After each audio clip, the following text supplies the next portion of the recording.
question about Mr. Gordon. It sounded like were 3 of the citations for your conduct in the assembly gallery, and if those were thrown out, I'm wondering if anybody can speak to whether or not they feel that those rules in the assembly gallery are unconstitutional. No, those were not. Those were not, okay. Those were for being in the rotunda. One was for holding a sign, and 2 was they obstruct access, passage, no permit, et cetera, et cetera, et cetera. Citations similar to the ones that Jerry got. Some of the proponents of the stricter rules have said that they're still less restrictive than rules at the U.S. Capitol or rules in other state capitals. And how do you respond to that? Okay, well, what I would first say is we have a long tradition in this state of the Capitol Rotunda being treated as a public forum. In fact, that's recognized, I believe, in the historical documentation of this building, that the Capitol Rotunda is treated as a public forum.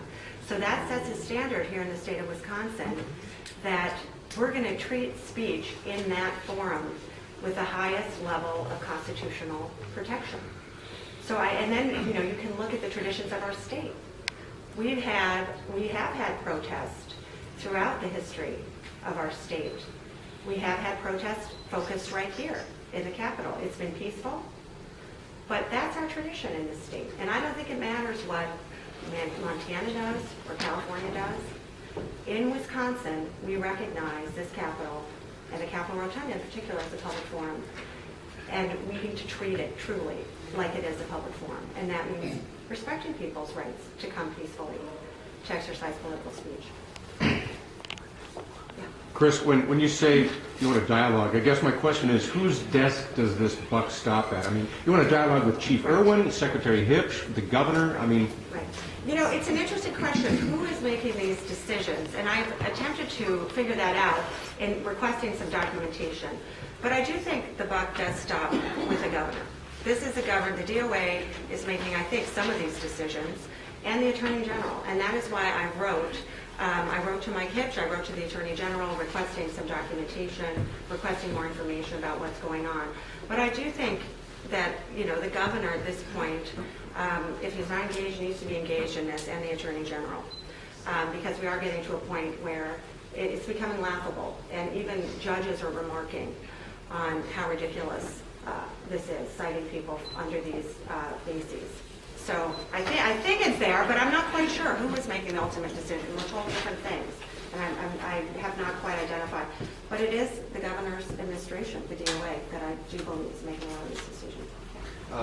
One of you actually mentioned at some point that some of these enforcement decisions were being made on a content basis. Did one of you elaborate on what that, on exactly what instances you have that would explain? The building access policy distinguishes between rallies and performances. If you are staging a rally and you have more than 4 people, you need a permit.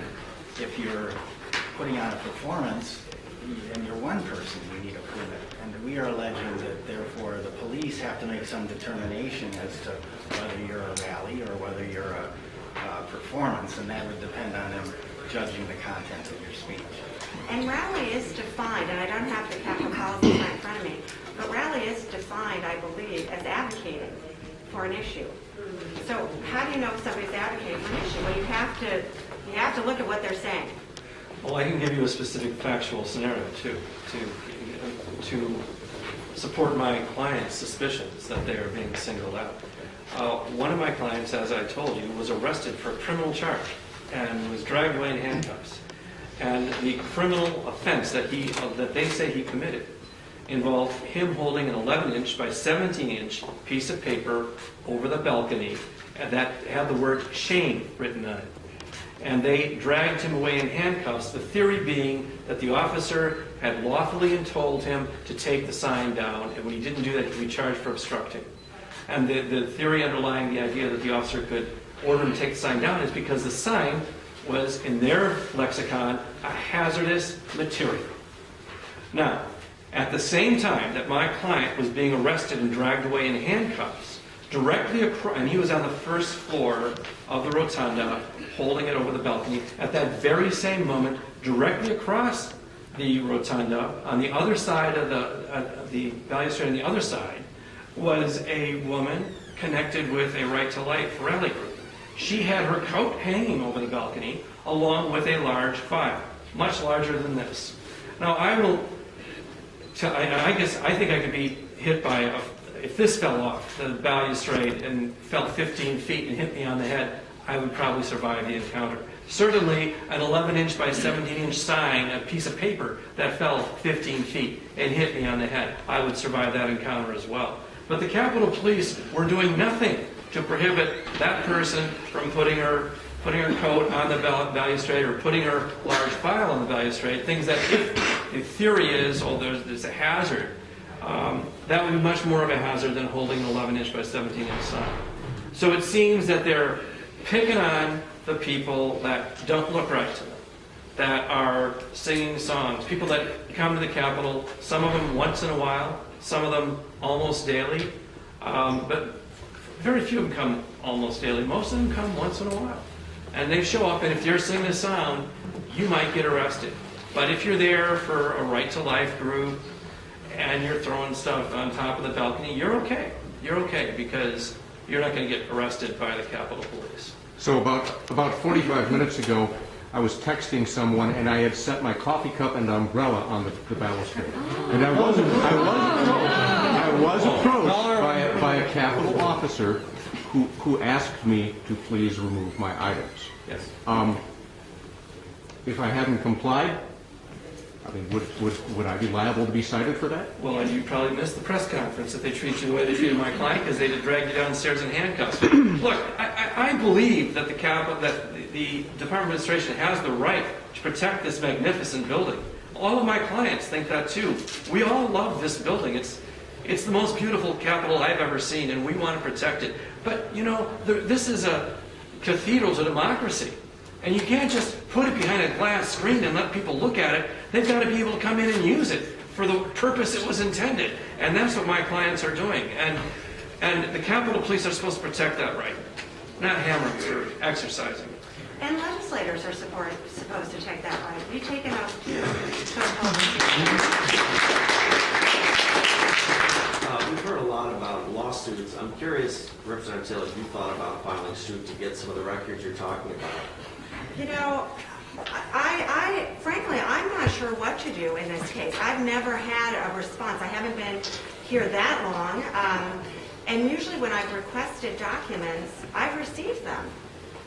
So I'm not exactly sure. I'm actually going to be talking to people. You can see I just got one of the responses from the DOA saying, no, we're not going to comply with any of this.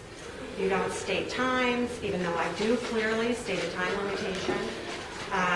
We don't want to have to generate reports. I'm not asking them to generate reports.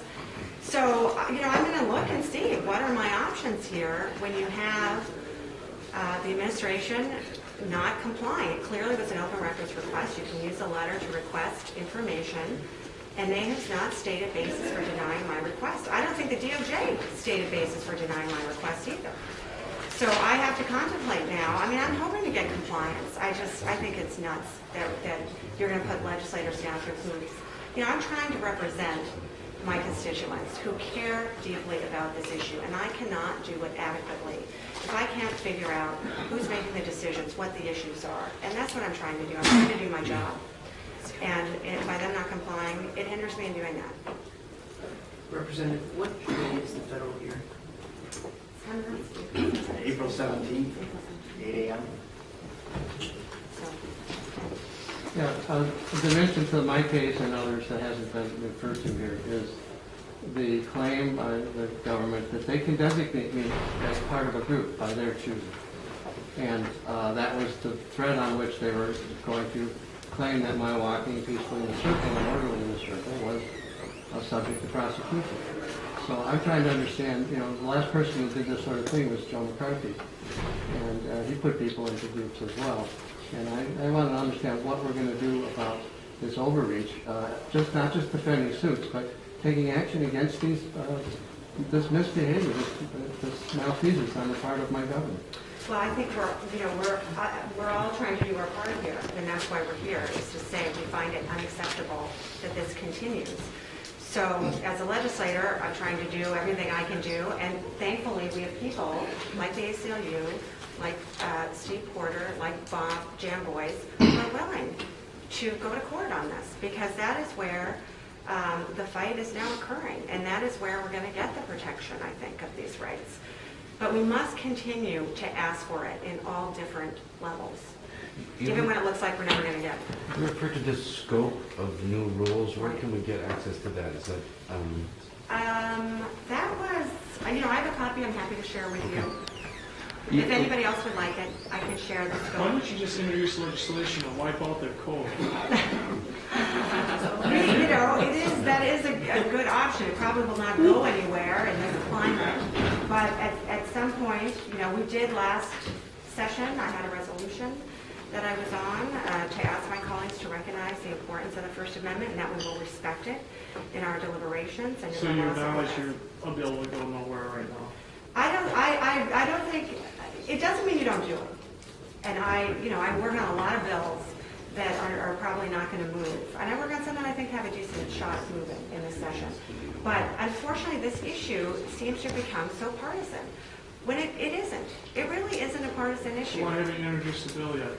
Well, I certainly can do that. I was hoping to get compliance with this administration. I don't know that we're going to get the relief we seek Clearly, in a bill. you're not. So, Right. Yeah. But you have to keep trying. What are you going to do? Shut up and not say anything? We have to keep trying in even this environment, which is challenging, to make an issue and make the public aware of what is happening in this capital. Are there any estimates of the total value of the tickets that have been dismissed? Like the citations? No, has anybody? Well, you take 68 and multiply by By 200. 200. There you So go. multiple thousands of them, Some many are thousands. 250. Some are 250. Yeah. And as I said, we don't know how much the state has spent on both the law enforcement and the legal proceedings. That's something they've refused to provide.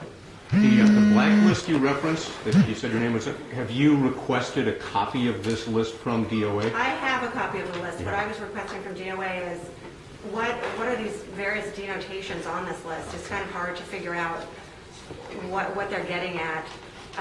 And you have a copy of that letter. I handed that out just to say, well, what does this P mean? What does this other little symbol mean over here?